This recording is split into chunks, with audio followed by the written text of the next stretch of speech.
Good morning, ladies and gentlemen. Today I have Raymundo Gaspar, and we're going to interview him on some math questions. Okay, Ray, how do you solve logarithmic equations? That's a good question I totally have the answer to. So, in order to solve a logarithmic equation, you need to use the properties of logarithms to isolate the exponent, to isolate the variable, and rewrite the equation into exponential form. Okay, great job. Do you know how to solve a logarithmic equation? No. Okay, well, you're going to try. Okay. So the equation we have for you today is 5x plus 3 equals 209. Can you take this and turn it into logarithmic form? Okay, so first what you're going to want to do is subtract 3 from both sides.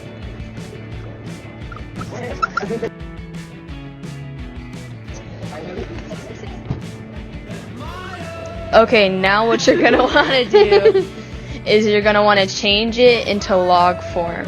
So you're going to take the exponent and that's going to turn into like the equal. So it's going to be x equals. Okay, and then it's going to be log 5 or base 5 and then argument 206. And then that's how we solved it. Thank you, ladies and gentlemen. This is Raymundo Gaspar. Give him a round of applause. Okay, so who do you want to be interviewed next? Ms. Hobson, Ms. Hobson. Okay, Ms. Hobson, we're going to go on the lookout for you and you're going to get interviewed next. Miss Hobson, do you know what log properties are? Logarithmic properties are rules that govern how logarithms behave and are used to simplify logarithmic expressions and solve equations. Good. We're gonna start. Do you know how to condense log properties? Not at all, but I'm sure you can help me. Okay. So.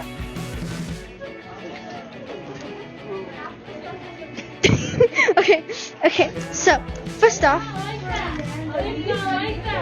Go on. It turned off on me. Oh no, man. Okay. So, first off, we see this. Right. So, we're going to draw an arrow to the 6. So, draw an arrow from the 2 to the 6.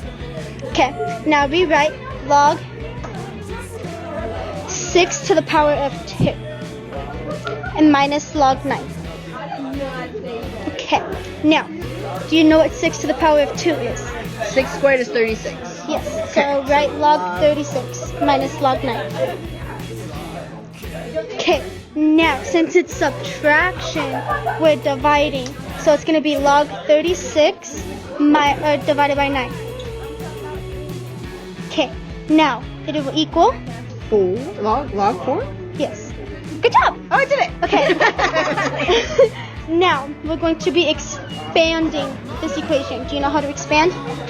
No, but you can help me. Okay. So, we have to distribute the power of 2 to both of these powers. Okay. So, do I multiply this by this? yes, so that, do you know what that would be?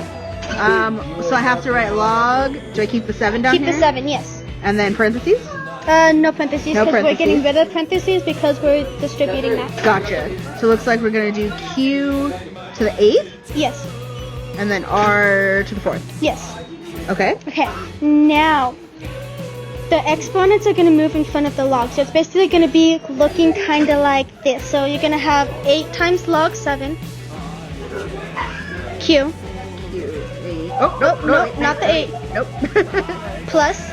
Plus, 4 times log R. Right? You got to keep the 7 too, though. Oh, keep the 7. This on the log. Log 7. Okay. Okay, yeah, you did it. I did it. Math. Yay.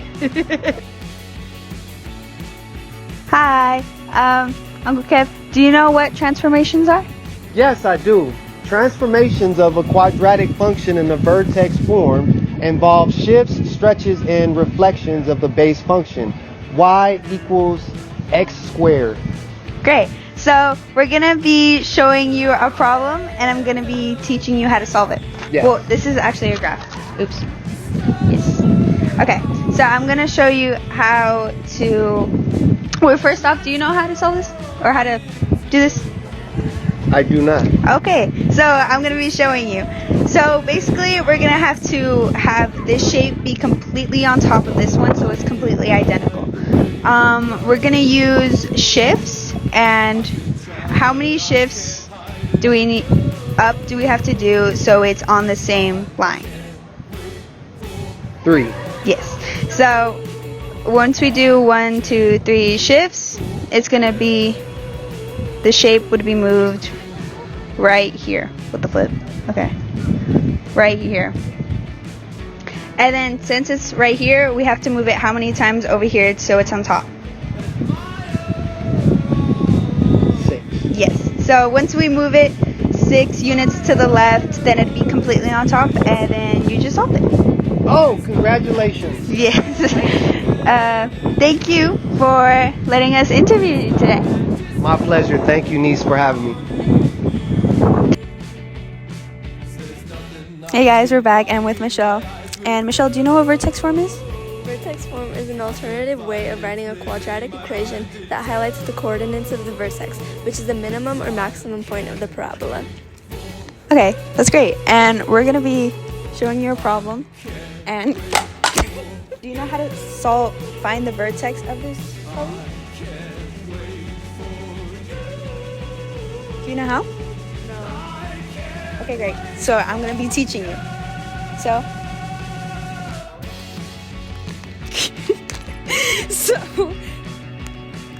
okay.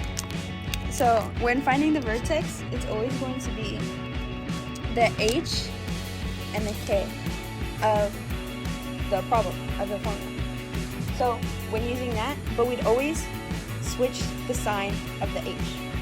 So when knowing that, what do you think the vertex is?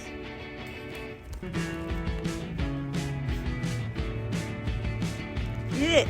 Yay! Thank you for teaching me. Of course. Thank you for letting us interview you today.